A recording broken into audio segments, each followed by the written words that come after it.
Hi everyone, Professor Christina Sover from Cal State Long Beach here. And in this video, I will be showing you different ways to look at and interpret mathematics in terms of properties for this video. The first example found in the book is to show that 5 times the quantity 10 plus 7 is the same as or is equal to 5 times 10 plus 5 times 7. Now, there's a couple ways you can do that. You can do that by simply just solving. And so by solving, you would look at both sides of the equal sign and see if you get the same value. Order operations, 5 times the quantity 10 plus 7. Well, first we're going to do 10 plus 7, which is 17. Then we'll do 5 times 17. This next step's not necessary, but we don't need those parentheses anymore because we completed the operation. Now we have 5 times 17, and this is in fact 85. So we've shown that the left-hand side of the equation, when you simplify the operation there of addition and multiplication, you get 85. Now we'll look at the right-hand side, 5 times 10 plus 5 times 7. Order of operations says go from left to right when you're reading the screen. And so first, we're going to look at 5 times 10, which is 50, plus 5 times 7, which is 35. Now, some people might say just leave it as 5 times 7 here, or just hop over to 35. And I'm of either group, whichever way you want to think about that. It's fine. 50 plus 35 is in fact 85. So these two match. And so we've shown that both sides of the equation give the same value. And so this distribution, because it's the distributive property of mathematics, or of multiplication, I should say rather, um, is valid. But this doesn't really satisfy most students because they're going to say, well, fine, sure, but I want to see how this actually plays out. Um, so I think that a um, picture is going to be much more helpful. So we're going to be using a visual aid here. And let's take a look at 5 times 10 plus 7. How I think about this is like a room, and the room is 5 feet long and 10 plus 7 feet wide. Now, let's just say this is a pair of siblings who have to share this wonky room that's 5 feet wide and 10 plus 7 feet long. We're going to have this vertical line represent the plus sign because let's say that the older sibling gets 10 feet of width in this room and the younger sibling gets 7 feet of width in this room. Um, that's how I visualize this picture here. It's like one sibling is the left side of the room, the 5 by 10. Matter of fact, 5 by 10, well, it's a 5 foot, let's say, by 10-foot space. That's how we would write that. People would look at it that way. Um, and then the other space, the other sibling would get 5 by 7 or 5 times 7, and that's how we write that out.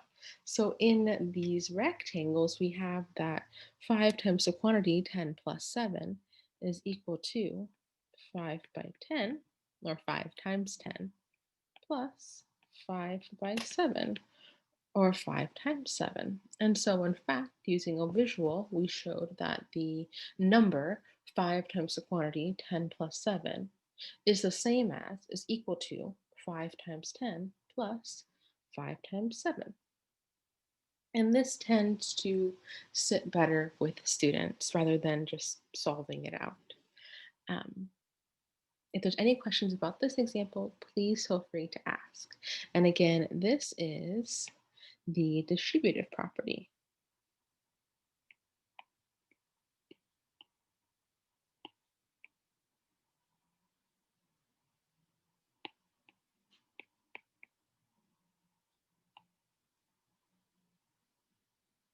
of multiplication.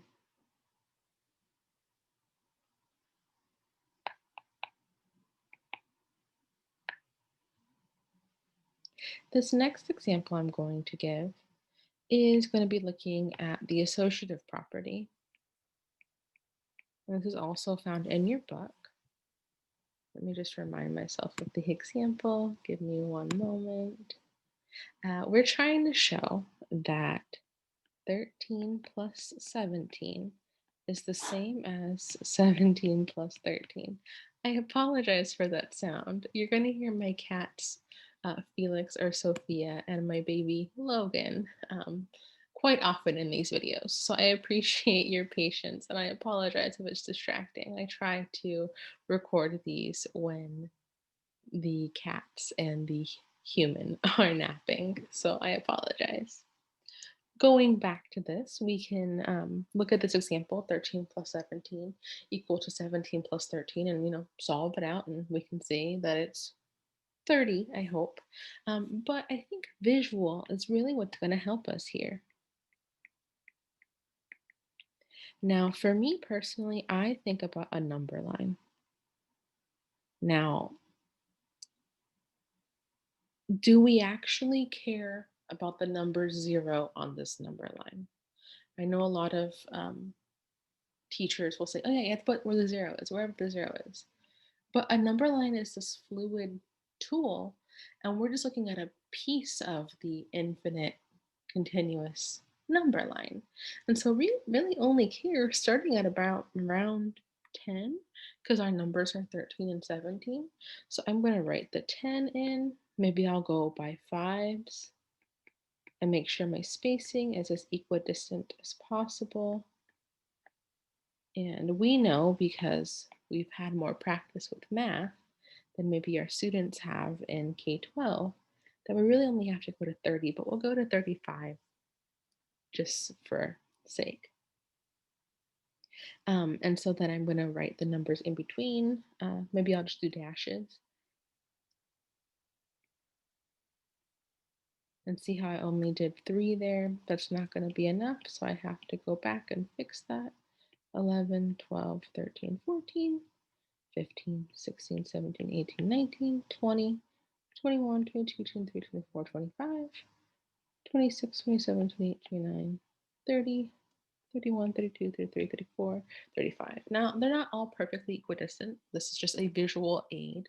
We're not like submitting this off to a textbook to be published or anything like that. It's just supposed to help us go through the problem.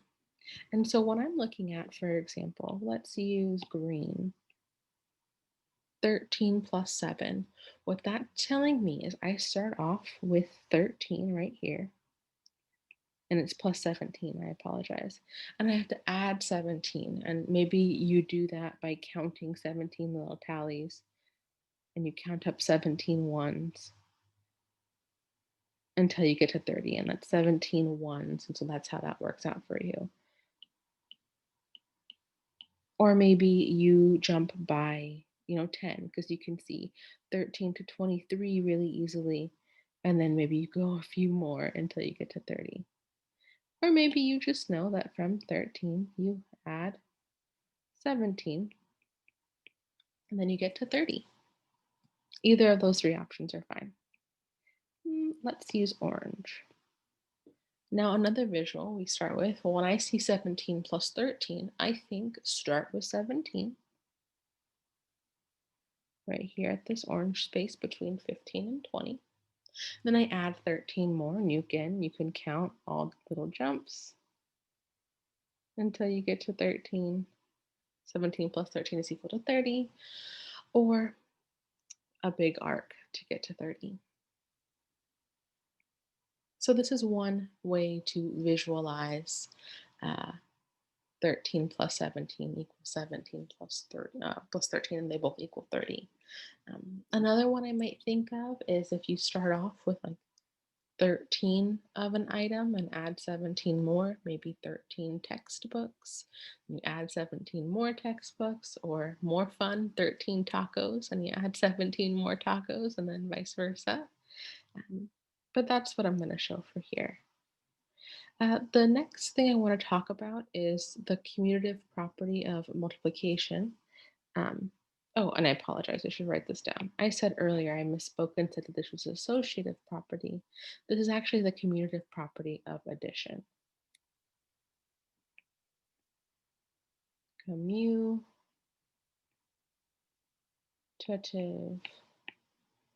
property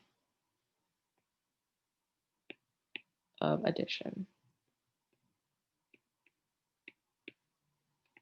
It's not commutative. There's no N. It's commutative. We're trying to say it commutes. It moves back and forth. Um, Also, I'm not going to be testing you and saying, so what is this property displaying? I would rather you answer, like, how might you show to a student that 13 plus 17 is the same as 17 plus 13? And then have you draw this rather than say, look at this list. Which one is the right property? No matching. That's not very fun. The last example I want to show for you all is how do we show that 2 times 3 is the same as 3 times 2? We could do, you know, 2 times 3 is 6, 3 times 2 is 6. They both equal. Do that, calculation. Um, but again, I think a visual aid is much better.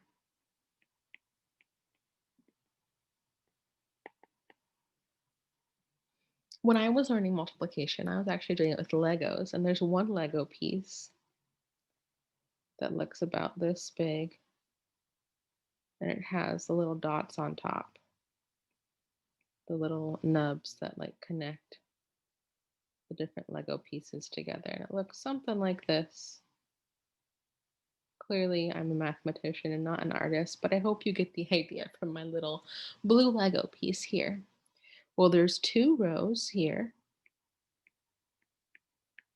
and there are 3 sets of 2 rows. And so you get 6 little top pieces. Well, you can take this same blue Lego piece here, and you can turn it. And now, instead of having 3 sets of 2 rows, there's 3 rows here, and there's 2 sets of such rows. And it's the same piece, whether it's, laying on its bottom or standing up tall. 2 times 3 is the same as 3 times 2. Another thing that you can do, we just talked about a number line, and I'm going to do this visual aid in a different color, blue. We talked about a number line, and I'll make this a little bit bigger. We'll actually start with 0 this time, only because our numbers are so much smaller. And I'm trying to go by ones and keep everything equidistant. I'm going to go to 7. When I see 2 times 3, I'm thinking of starting from 0 and jumping 2 sets of 3. Start from 0 and do 2 sets of 3. One jump, one set of 3, 2 jumps, second set of 3. So we have 2 jumps of 3 going on here. Alternatively, and I should circle that, that was 2 times 3. We could go 3 sets of 2. Starting from 0, I'm going to go 1 set of 2, 2 sets of 2, and the third set of 2.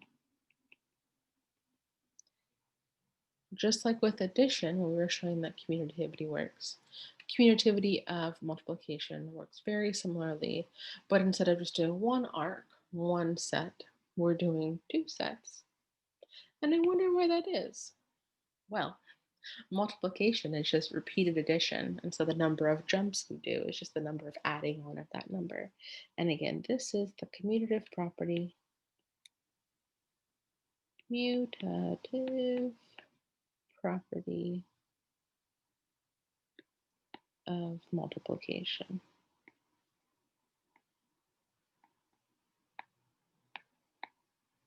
Now I am going to be tasking your groups to go through the rest of the properties and try to visualize them, solve them, give different ways of interpreting those properties um, in your groups. And I don't want to do them all so that you don't have any time to work for yourself. But if there's any questions about these three properties here, the distributive property was the first one that we did when we showed that um, whether you add the numbers first and then multiply, or you multiply the two numbers with that 5 on the outside and then add them together, you get the same solution. We use an area model of multiplication here. That's what this little rectangle is called. We also did the commutative property of addition, where we showed that 13 plus 17 was the same as 17 plus 13. And you can just do one big arc because that's one set of 17 getting from 13. You're adding on 17 more. Or you can just jump one step at a time until you get all the steps you need to get to 30. And we just finished up looking two different visual aids to show that 2 times 3 is the same as 3 times 2, the commutative property of multiplication. The first visual aid was looking at a Lego piece. This is how I learned how to multiply.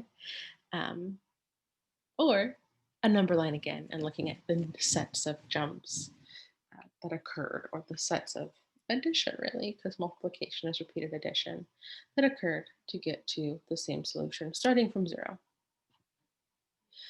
Again, if there's any questions, please feel free to reach out. I'm happy to help as soon as possible.